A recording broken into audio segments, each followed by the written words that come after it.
Orain, imaginatu txoritegi handi bat, oso handia. Antzoki honen modukoa. Eta haren barruan, kolore eta mota askotako hegaztia.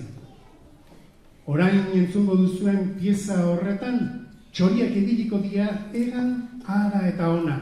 Eta kantuan, aldi berean. Aitor, nahi duzunen?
Eta, txoriekin jarraituko dugu.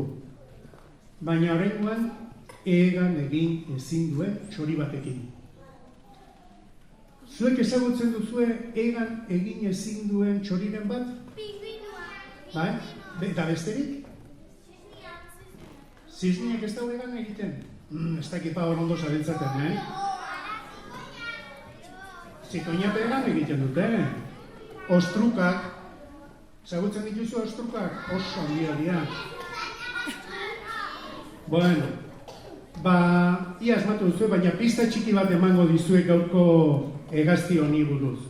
Normalean, hotz egiten duen tokietan bizi da, eta ibilkera bitxia dauka. Zein da?